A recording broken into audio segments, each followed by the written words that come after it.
哦，这个雷克斯排骨，那我尝一下排骨。我是想要带你吃遍全球的山妮儿，这里是我的世界餐桌。我现在在四川西昌，在这里啊，如果你吃火盆烧烤，还有彝族坨坨肉这种肉菜吃腻了的话，我再给你推荐一道美食啊，加油！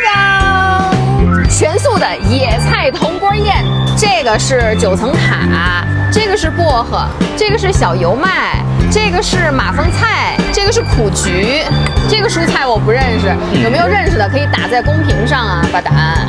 哇，这么大一个锅！小哥，这个锅是那个著名的会理铜锅吗？是的。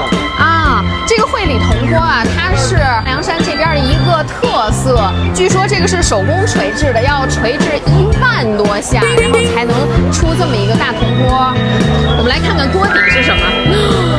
啊，我们不是来吃野菜锅的吗？吃肉了腻了，再吃一点野菜。哦。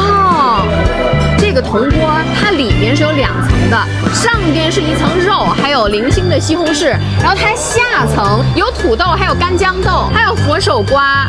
然后呢，我们如果想要吃野菜的话，必须要把这些肉吃光，然后再用这个肉汤去涮野菜，是吗？是的。哦，哎，我有2个野菜不认识是什么，就是这个是什么呀？蒲公英。哦，蒲公英原来长这样。这个是什么菜呀？苦马菜。真的是挺苦的。这个是薄荷没错是吧？这个是苋菜。我来翻译一下，这个是苋菜，因为我们平常吃的是红色的苋菜，它这个是全绿的。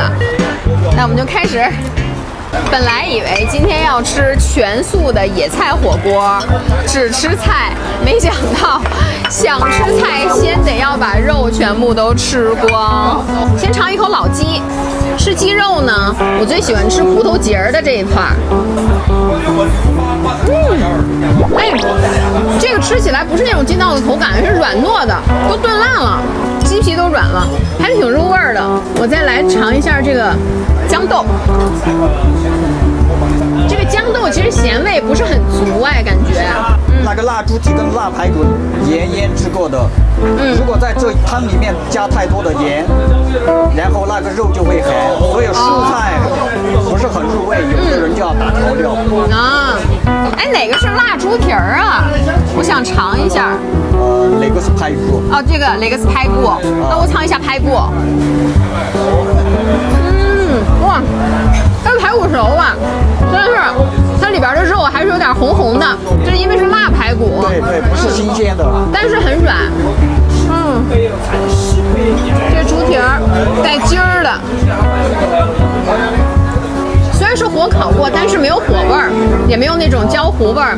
那个猪蹄已经全部炖的软烂了，这个筋儿也吃着非常的糯。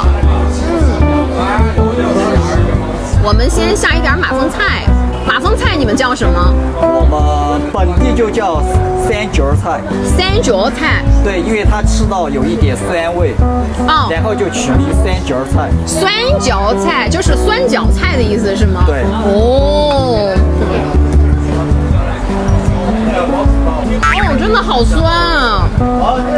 它不仅酸，后味还有点苦。哎，对。现在是盛夏节期间嘛，就是吃一点这种微苦的菜，那还是去火的，是吧？那师傅，我跟您去调一个那个正宗的料汁儿，好不？好嘞。谢谢。汤里面有味道了，一点鸡精就行了。一点鸡精。蒜泥是肯定要的。蒜泥。辣椒你不能吃就放这个吧。对对对。放一点烧椒，烧椒的辣度是稍微低一点的，是吧？低一点。好。哎，我可以要一点点那个辣椒，小米辣，这样颜色会好看点。我说的一点点，师傅给我报了这么多。没事儿，四川人都能吃辣。四川人，好，来了四川，我就是四川人。我们把火锅的这个老汤淋在小料里，怎么有点原汤化原食的感觉？我真的第一次吃这种小料，我先尝一下这什么味儿。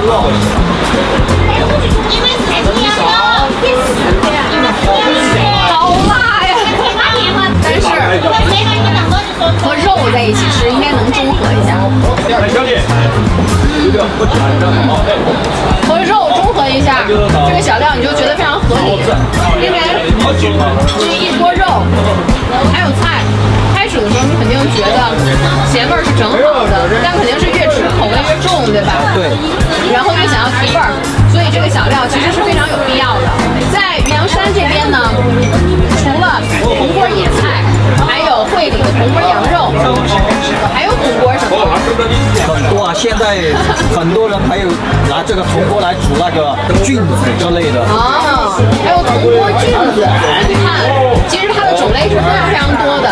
如果大家有机会来到四川凉山，其实都可以尝试一下这个铜锅，口味非常非常的不一样。好，